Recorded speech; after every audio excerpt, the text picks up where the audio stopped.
আজকের এই ক্লাসে তোমরা যারা নবম এবং দশম শ্রেণীতে অর্থাৎ 2025 সালে নবম শ্রেণী অথবা দশম শ্রেণীতে রয়েছে তাদের প্রথম ক্লাসটা আমরা শুরু করছি দ্বিতীয় অধ্যায় থেকে।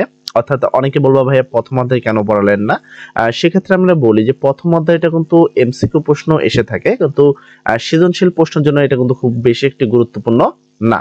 আর একটা ব্যাপার হলো এসএসসি 2026 ব্যাচ যারা রয়েছে তাদের জন্য কিন্তু সেটা সিলেবাসের আওতার মধ্যেও নেই।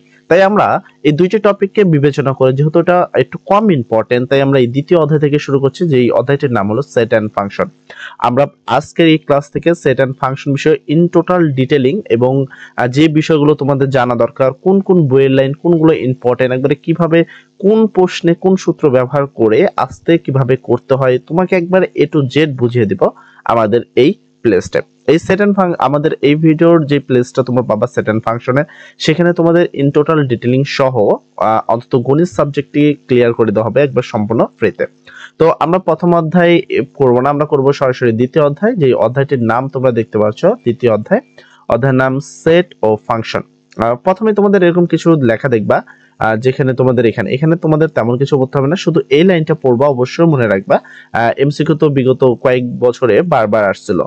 জার্মান গণিতবিদ জস ক্যান্টর 1845 থেকে 1918 সালে সেট সম্পর্কে প্রথম ধারণা প্রদান করেন। এই লাইনটা কিন্তু প্রচুর পরিমাণ আসে, যে কোন বিজ্ঞানী সেট সম্পর্কে প্রথম ধারণা প্রদান করে, অথবা জস ক্যান্টন যিনি হলো সেট ফাংশনের প্রধান দাতা, তার জন্মসাল বা মৃত্যুসাল কত। এছাড়া এখানে তেমন কোনো ইম্পর্টেন্ট নেই। এর পরবর্তী তোমাদের পড়তে হবে যে সেট বিষয়টাকে, সেটে কি কি থাকে। তো এটা একটা সেট, এখানে কিছু লাইন আছে, তোমরা এটাকে আমি স্কিপ করে দিচ্ছি, এটা তোমাদের জন্য তেমন কোনো কাজে লাগবে না। দেখো এখানে কিছু কথা আছে যেটা তোমাদের জন্য অতি গুরুত্বপূর্ণ। এই জায়গায় দেখো বলেছে সেটের প্রত্যেক বস্তু বা সদস্যকে সেটের উপাদান বা এলিমেন্ট বলা হয়। মানে সেটের যে উপাদানগুলো আছে সেটা হলো এলিমেন্ট। যেমন এখানে বি দিয়ে একটা সেট দিছে, দেখো সেকেন্ড ব্র্যাকেট দেওয়া হয়েছে, কারণ সেটে কখনো কিন্তু প্রথম ব্র্যাকেট বা ফার্স্ট ব্র্যাকেট ইউজ করা হয় না, বা থার্ড ব্র্যাকেট ব্যবহার করা হয় না। তাই সেট এন্ড ফাংশনে আমাদের দ্বিতীয় যে ব্র্যাকেটটা সেটা কিন্তু ব্যবহার করা হয়।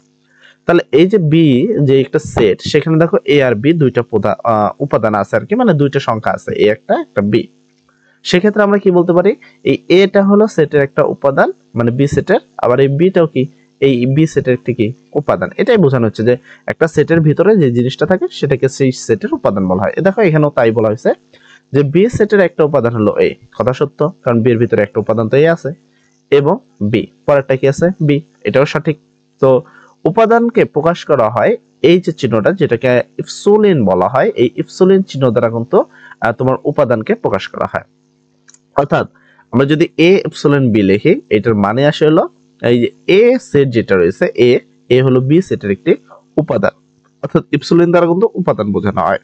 তো এটাকে পড়া হয় কিভাবে, পড়া যদি হয় কিভাবে, দেখো এ বি এর সদস্য বা A belong to B, A belong to B, এটাকে এ বিলং টু বি পড়া হয়। সেম ভাবে বিও কি বি সেটের একটা উপাদান, সেক্ষেত্রে কি বি বিলং টু বি বা বি ইপসিলন বি পড়া হয় কিভাবে, বি বি এর সদস্য বা বি বিলংস টু বি। ঠিক আছে। আর উপরের বি সেটের সি কোনো উপাদান নেই, দেখো এখানে কিন্তু সি কোনো উপাদান নেই, সেক্ষেত্রে আমরা এরকম লিখতে পারি C epsilon not equal B, অর্থাৎ সি ইপসিলন নট মানে উপাদান না কার বি এর। এটাকে পড়া হয় কিভাবে, সি বি এর সদস্য নয়, অথবা C does not belong to B. ঠিক আছে, এভাবে তোমরা পড়তে পারো। তো এটা ছিল বেশ গুরুত্বপূর্ণ একটি টপিক, যেখানে উপাদান সম্পর্কে তোমাকে জানতে হবে। যদি তুমি উপাদান না জানো, ম্যাক্সিমাম যে সমস্যাটা হবে যখন আমরা অন্যয় করতে যাব ডোমিনেন্ট রেঞ্জ, তখন তোমরা যদি এই জিনিসটা না বুঝো যে কখন আমরা এরকম চিহ্ন দেবো আবার কখন আমরা এরকম চিহ্ন দেবো, এই দুইটা বিষয় যদি তুমি ভালোভাবে না বোঝো, সেক্ষেত্রে কিন্তু আমাদের অনেক বড় সমস্যা হতে পারে। তো এটা নিয়ে আমরা এখানে গেল। তারপর হলো সেট প্রকাশের পদ্ধতি। দেখো সেট মানে সেট কত প্রকার কি কি সেই বিষয়টা। তো নর্মাল ভাবে যদি আমরা বলি সেট দুই পদ্ধতিতে প্রকাশ করা হয়, মানে সেট সাধারণত দুই প্রকার। প্রথম হলো তালিকা পদ্ধতি, যেটাকে ইংলিশে বলা হয় রোস্টার মেথড বা টেবুলার মেথড। এটা একটা তালিকা পদ্ধতি, এটা প্রচুর পরিমাণে প্রশ্ন আসে। ঠিক আছে, তালিকা পদ্ধতি ইজ মাস্ট বি ইম্পর্টেন্ট। তারপরে এখানে আছে হলো সেট গঠন পদ্ধতি বা সেট বিল্ডার মেথড। তো set builder method is very important, এটা জাস্ট এন সিম্পল কোয়েশ্চেন। তো আমি সেট গঠন পদ্ধতি যেটা আছে সেই বিষয়টা নিয়ে হালকা পাতলা বলবো, তবে যেহেতু তালিকা পদ্ধতি সবচেয়ে বেশি গুরুত্বপূর্ণ, তাই তালিকা পদ্ধতি তোমাদের অনেক মনোযোগ সহকারে পড়তে হবে। তো ফার্স্ট টপিকটা হলো তালিকা পদ্ধতি। তো যদি তালিকা পদ্ধতি সম্পর্কে দেখি, এখানে দেখো কি লেখা আছে। এই পদ্ধতিতে সেটের সকল উপাদানকে সুনির্দিষ্টভাবে উল্লেখ করে দ্বিতীয় বন্ধনী বা দ্বিতীয় যে ব্র্যাকেটটা রয়েছে সেটার কথা হচ্ছে দ্বিতীয় বন্ধনীর মাধ্যমে আবদ্ধ করা হয়, এবং একাধিক উপাদান থাকলে কমা ব্যবহার করে উপাদানগুলোকে আলাদা করা হয়। মানে ধরো এখানে যেরকম দিয়েছে এ, এখানে দেখো এর একটা উপাদান হলো এ, একটা হলো বি, তো দুই আছে, মানে একাধিক বলতে আসলে বোঝানো হয় দুই বা তার থেকে বেশি হলে সেটা হলো একাধিক, মানে একের থেকে বেশি হলে সেটা একাধিক। তো সেক্ষেত্রে দেখো বি, এ আর বি এর মধ্যে একটা কমা ইউজ করা আছে, দেখছো এই কমাটা। তো এ আর বি এর মধ্যে কমা ইউজ করা আছে, কেন করা হয়েছে? কারণ একাধিকের ক্ষেত্রে সেটা কমা ব্যবহার করা হয়। যেমন এখানে এখানে বি সেট দেখতে পাচ্ছ, এখানে দেখো এখানে অনেকগুলো উপাদান রয়েছে 2 4 6, সেক্ষেত্রে কি করছে 2 এর পর একটা কমা দেওয়া হয়েছে, তারপর 4 এর পর একটা কমা দেওয়া হয়েছে, তাই না? তো এরকম যদি থাকে সেক্ষেত্রে কমা দেওয়া হয়, একাধিক সেট থাকলে সেক্ষেত্রে কি দেওয়া হয়? কমা। এর পরবর্তী হলো তোমার কি সেট গঠন পদ্ধতি। আমি যেমনটা বললাম সেট গঠন পদ্ধতি is not available in this chapter, but আমরা এটা নিয়ে হালকা পাতলা বলবো। যেমন ধরো এখানে বলেছে সেট গঠন পদ্ধতি বা সেট বিল্ডার মেথড। তো সেট বিল্ডার মেথড সম্পর্কে আমাদের জানতে হবে।